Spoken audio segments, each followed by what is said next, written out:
Well, that's right. The battle bus is ready. So here we have it. One thing to think about, I know the leaderboard might seem a little bit intimidating when you see first place 30 points ahead of second, but that's really not much.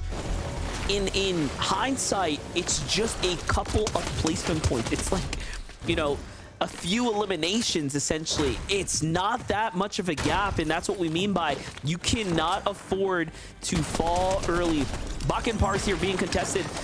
It's like a blessing and a curse right now. The blessing side of it is that they are winning so quickly here that it is just giving them a ridiculous amount of points and a nice comfortable lead on Surge. But not only that, they get to loot their draw spot extremely quick and put the pedal to the metal when it comes to the teams nearby for fighting for that forecast tower. On the other side, Acorn and Cold have a completely different situation on hand. Their games have been, again, notoriously slower. However, still, they're securing the vault, right? And they just have to survive this drop, being that it's triple contested.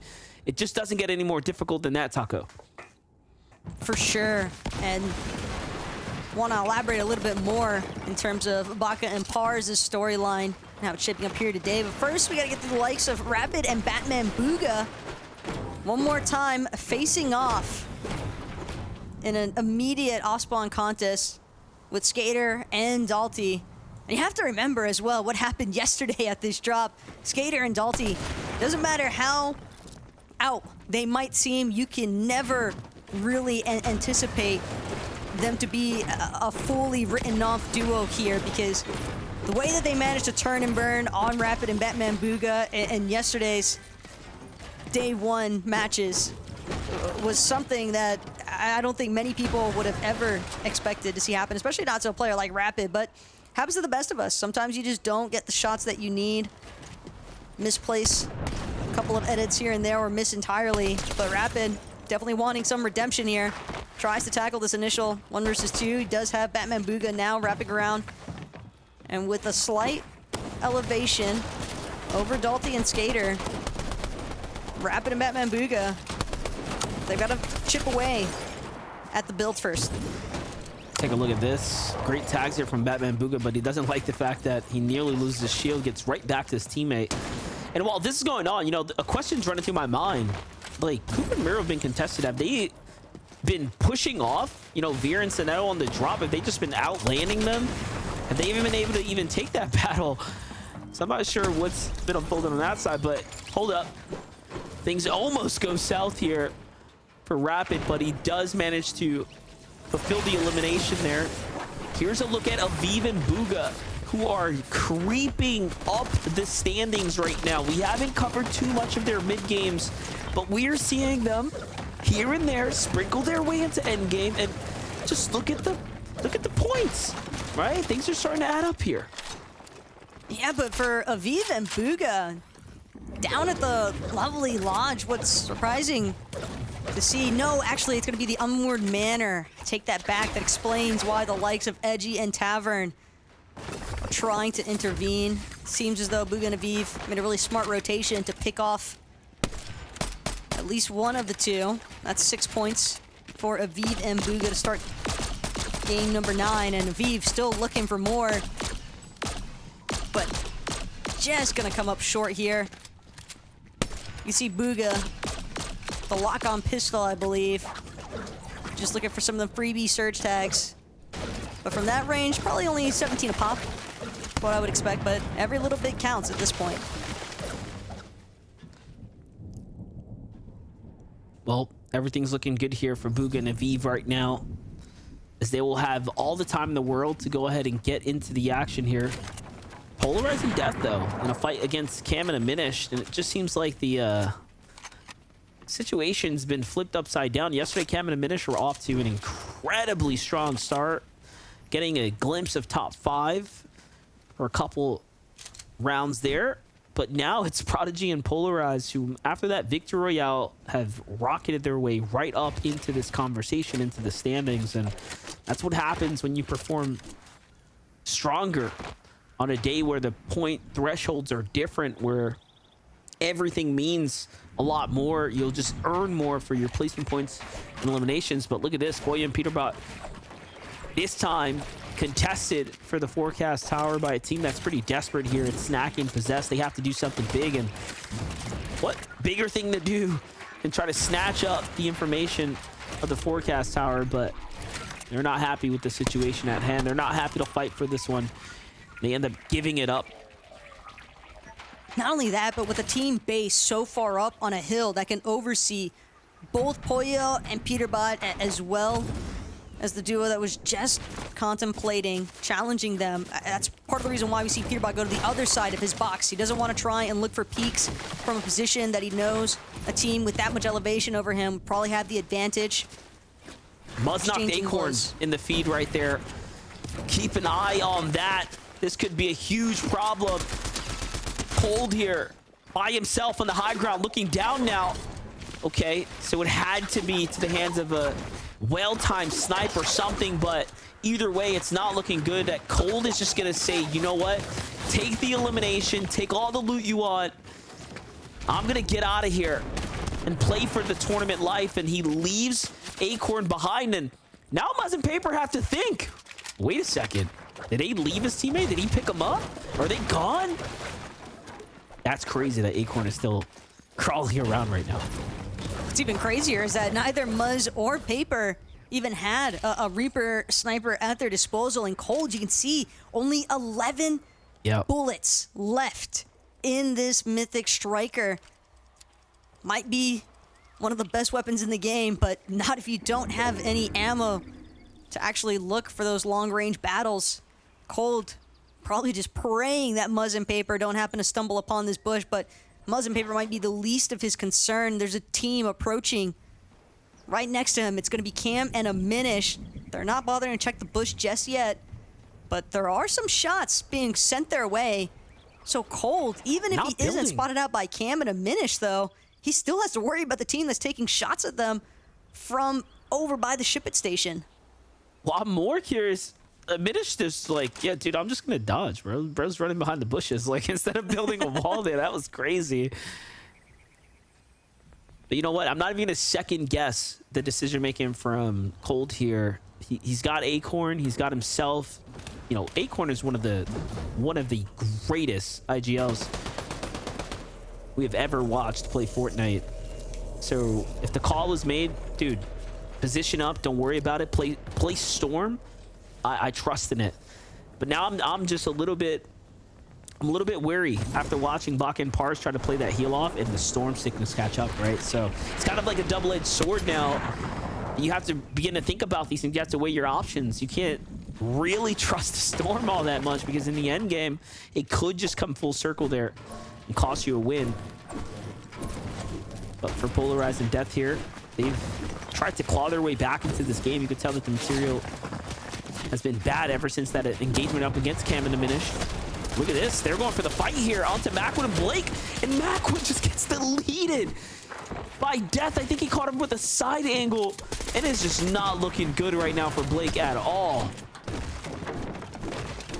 Blake is unfortunately just a rat in a trap at this point, because Polarized and Death, they're not going to let this one go.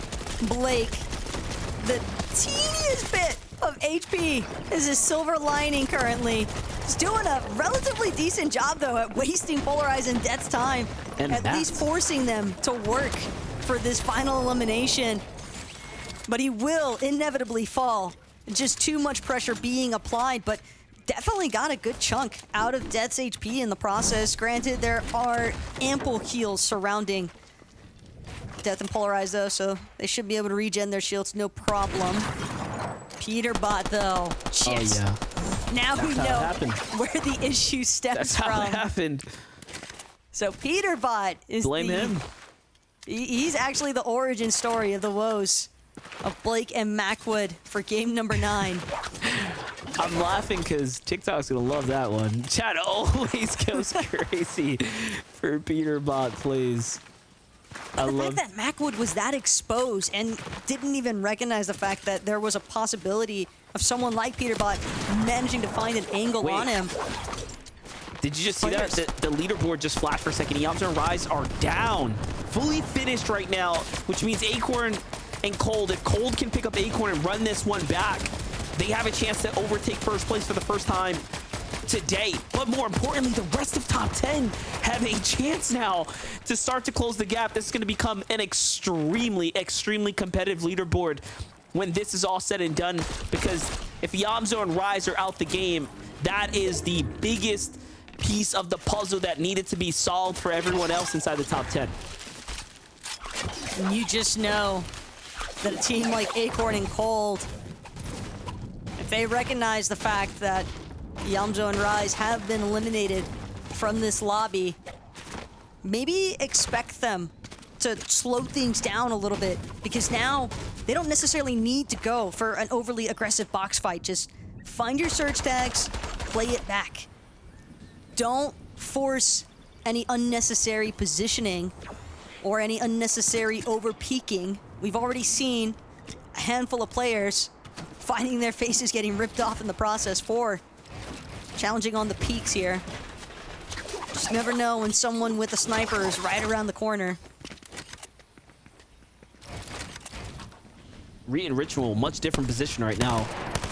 Keep in mind, this is a team that spawns on the eastern side, and they played all the way around here. Beautiful tag right there by Ritual, and just much better here as far as the damage is concerned. That's going to really jump them up, give them a little room to work with there.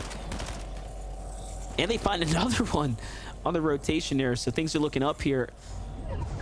But we jump over Cold. Cold likely, I pray that he has picked up the reboot card and he's just waiting for the save at this point. Because if not, time has to be running extremely thin here. But yes, the fact that he's going way out to the storm here shows that he is likely going to try to play for the other reboot off in the distance here. And it's just, again, another game where Cold and Acorn have to play this storm. But you saw what they were able to do last time when they got back in day one. They turned it into something. And just last game as well, watching Clix and Epic Whale, when Clix picked up Epic, they turned that into nearly a victory royale. So anything can happen.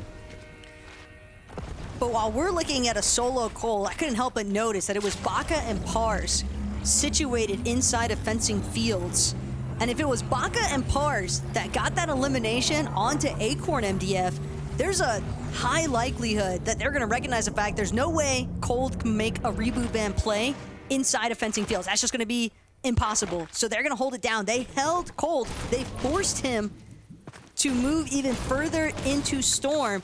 And now, wouldn't be surprised to see them. They're going to opt for this elevation. They might even look to just turn around, play back, and maybe even try and hold Cold and Acorn, since they already forced them into such an awkward position inside a Storm just to find that initial reboot. I'm just so fascinated by the fact that they're both at 440 points, tied up. First place is down. This is their one opportunity to really take a stance here against Yamzo and Rise. And will they be able to raise to the equation? Rise to the situation is the question here, but let's see it. Baka, Pars find themselves in a new zone here just underneath the Rift Island. Rift Island, what? Hello, teams. Welcome to the Rift Island. This is where you come for your brick, maybe even a little bit of more material, heals, and weapon upgrades. My gosh, there's so many teams up here. Looking a little bit more like Rift Mansion at this point, with how many residents are actually trying to take place up here on top of the Rift Island. But Miro and Cooper being one of the teams. Miro taking full advantage of this height. Gonna try and apply some pressure onto the teams boxed up underneath the Rift Island. Probably just waiting out their moment. They have the launch pad. They've also got Rift surrounding them for fast rotates. And with that Flowberry Fizz, if Cooper doesn't have any crash pads, then Miro can still make a relatively safe departure off of this Rift Island. But just a slow play right now. Miro and Cooper, they're not really trying to overexpose themselves by any means. They're just looking for teams that get slightly distracted. I'm glad we can check back in, though, with Cole and Acorn. But keep in mind, There is a team. This is where Baka, this is where Pars, the moment they might have been waiting for. And as Cold makes his way into zone, he's going to spot their boxes already under such heavy fire, and maybe even coming from Maxo and Dolzier on the opposite end of this hill. Yeah, a lot of shots coming in. Pressure's on. HP's low here for Cold and Acorn. They're sitting up right next to Baka and Pars. Of all the rotations that any of these teams could have made, the fact that they landed right around the same spot is concerning to say the least. But look at this. Everyone's heading west. I'm curious to see why Baka and Pars decided to go in that direction as opposed to another, but maybe it was for the rifts there. And yes, it is. They go straight for it. Everyone's off. Trying to escape now at this point. I like that Cold and Acorn are going to sit back here and go for tags as opposed to rushing to the new zone, because everyone is going to be floating across. But yeah, they recognize they can't play with the zone for too much longer. Can't afford to take Storm. Players surround them. They find a rift there. Neko almost hits the tag, but Acorn gets hit before he jumps in as well. So look at this. They're below the surge now. They will have to either position up extremely strategically or land on a team. And I'm watching markers come out, so we don't really know what the decision is going to be just yet. Looks an Epic Whale are landing here, and it seems like everyone that's landing in this general area are teams that are deciding, I probably need to fight, so I'm going to stay next to all of these other teams. And the story goes on, but hey, look, the script's already been written. These guys have a chance here with the Yamzor and Rise out, and this, again, might be one of the only lucky opportunities to get to line up this way, and Cold and Acorn continue to take advantage of the opportunity that has been presented before them. And my, oh my, with every step they take towards the lead, things become a little more interesting. It's always insane to me when teams are in a moderately shambles situation, because Acorn and Cold, with how deep of a rotate they had to make from inside of the storm, they had expended most of their white heals, but Xavi and Neko just gifting them every single resource imaginable as far as shield and white HP heals are concerned. A benefit that Clicks can only wish them an Epic Whale might be so lucky to stumble upon, as they'll find a very temporary relief from that surge damage. But as soon as things tick over, you have to keep in mind, they're still relatively low on their surge damage. They need to take an engagement. They don't have that many materials either, so a refresh is the utmost necessity here. Yeah, they're gonna have to do it. They've seen this happen before, where they crash pad into a team and it works again, but Epic lets his side guard down and the shots come in, and that's it. Epic Whale, Clicks get halted for a second. Baka and Pars, it seems like they met the same fate here.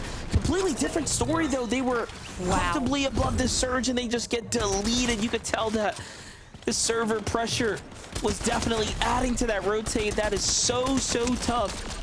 And look at this now, shots from above. Acorn and Cold are just taking full advantage of the lobby right now, of the situation at hand. It's the fact that Cold and Acorn are even in such a favorable position in the first place, though. The fact that they didn't get held and were able to find such an immediate refresh. It's that last refresh onto Xavi and Neko balls that might actually result in netting Acorn and Cold a victory royale here in this lobby, because they have materials, they have heals, and they've got everyone inside of that top three down for the count as well. So this is all the Acorn and Cold show and seeing how far they can actually go, because they have a really strong chance to leapfrog Yamzo and Rise in that first place position here now, MDF. If they just stick to playing their game and keeping their cool. Yeah, here's the thing. This is where it's going to happen. This is where the placement points are going to start to tumble on in. And if they can soak up a top 15, a top 10 right now, they're going to be closing in on that 500 point threshold. They'll be the first ones to really begin to break away. Pewterbot and Boyo have a chance here as well, but they're going to need like a top 5, maybe better, in order to get up there and earn another 70 points. But Look at this. They're starting to eye up potentially threats right here. Threats. Who does he know he has a weakened wall there? Might just have Peterbot flying right on in through. Wouldn't put it past him, but no. Shots coming from down low. It's Day. Day in another endgame. Okay, I just need to see Day's points at this point. This is 3 games in a row. We're seeing him make it to mid-game, but Brycx gets taken down right here. So it's going to be up to Day by himself. Either way, impressive nonetheless. 187 points from being all the way at the bottom on jumping way on up. No, that's what happens when you have those 1.5x points. Anything can happen. It's going to be tough, though. Shots are coming in here for Peterbot and Boyo. It is not looking good at all. These trades are not going in their favor, Taco. They're not finding the tags that they're hunting for right now. They're trying to force it, which, of course, is never a great recipe, but they kind of have to as well right now. Yeah, right now it's all about whether or not Peterbot and Poyo can actually break through, find that elimination onto Day, and just keep paving their path forward. Death, polarized. Another elimination secured onto Spinks. Pump still running around somewhere because that's only 1 elim currently for Death. And you can see Pump now on the other side of this wall. Death seemingly doesn't seem to recognize the fact that Pump is lurking just behind him. Gotta be careful. Pump could potentially make the play of a lifetime here and double eliminate Polarized and Death if they're not careful. But it does seem as though the intention from Pump, at least for the time being, is lie low, stay hidden, and just move with the backside of the zone. Or get eliminated immediately. Yeah, they're still adding up. They're earning points here. That's what's most important for Def and Polarized. They are now in the 400-point threshold range. This is top 10 page. This is it. This is starting to really close in. If they can earn 30 or 40 more points, I mean, they'll start taking off into the top 5 conversation. Let's look at Peterbot here, who, like we just said, was struggling, but he hits the sniper shot of the day there onto Duke, who was flying across the sky and manages to avoid the incoming fire here, staying alive. And even with shots coming in from behind, you cannot stop Peterbot once he gets going here. He is determined to jump into top 5 right now. But grappling through the center of the zone, Peterbot bound to draw the attention of other players in the lobby. You can see his HP paying the price for that faster rotation. Sure, you got somewhat ideal positioning now, but he definitely needs a refresh of some form if he wants to try and maintain hanging out in the mid ground. But if there's anybody that can get it done, Peterbot is certainly someone I would look at, and finding those 2 med kits, blessing in disguise here. Meanwhile, big stuff too from Boogs, finding that elimination onto Byla. Yeah, and he makes it quick and easy there too. Jumps right in, takes him down, picks up all the loot. No resistance there either. Oh, misses the grapple hook. This is going to be a little dicey here, but luckily no one lands next to Aviv here. They have plenty of space to work with. Aviv sets up the 2 box for him. They're going to heal up and get right back into this game. There are fights happening above them, and Aviv says, don't heal. Let's get these points. And they go right in for it. And it looks like the points are good as they find Vanilla's there, and they pick up all that material. That's going to put them right back into the game here. And they have everything they need, but I'm looking at the zone here. It seems like it's going to bounce back. And Cold and Acorn continue to claw their way back from the depths into the stratosphere here, as they now have points here to take the lead, and they have done it. Top 15, I called it, is what they were going to need to get a 500-point threshold breakthrough, and they have done just that. But look at this. I like what Cold is thinking there. He singled out some floors. Oh, the crash pad. They want to go up, though. Oh, but a team jumps in, and the grapple hook comes out, and look at this, Taco. They position themselves pretty sweet here on the side of this mountain. No, this is the perfect spot to anchor up, because halfway up the mountain face, if the zone does happen to pull back the other direction, they're still operating from that secondary height layer. It won't be too difficult for them to actually scale down the side of the mountain. Same story can't be said, though, for Bugha and Aviv. Bugha going to pick up the materials that Aviv has chosen to drop. We saw them moments ago with a massive refresh elimination, but now with Bugha being left as a solo, he can't afford to keep tarping as aggressively as he once was. Another elimination going to be found onto Polarize. It's Reet. And Cold and Acorn. They're both still in this. Reet and Ritual are both still in this. They are literally making a comeback right now. You have to assume that after that last game, number 8, the anger, the disappointment all starting to kick in here, and they're going straight into performance mode, and you'd love to see it here as they break into top 10. Rhea and Ritual have done it. They've managed to jump right back in and stay relevant to the standings here, but Cold and Acorn have not stopped against all odds. Peterbot sliding across. What is that? Deletes Acorn and likely Cold right afterwards. What in the world did we just watch? Nah, Peterbot said, look at you, Oh look at God. me. Action man at this point with that slide by elimination. That was insanity. Yeah, he got both of them. I don't see their names up anymore. Peterbot just ended Acorn and Cold, and he might have did it for, at this point, Re and Ritual, because they need the rooms to start closing in now. And incredible enough, look at the points here. They're going to probably overtake Yamzo and Rise if they can get another elimination. If they can literally finish off this other duo. It's all or nothing, and they find Trashy. Those are worth so much. They just jumped 20 more points, by the way, for that by itself. 2v1 though, they take fall damage. Bryce is gonna get the elimination credit, and Ritual could not hit the shot, and Bryce will win the game. What a steal takeaway there for Bryce and Chubs though. Bryce operating as a solo, by the way, in that final moment.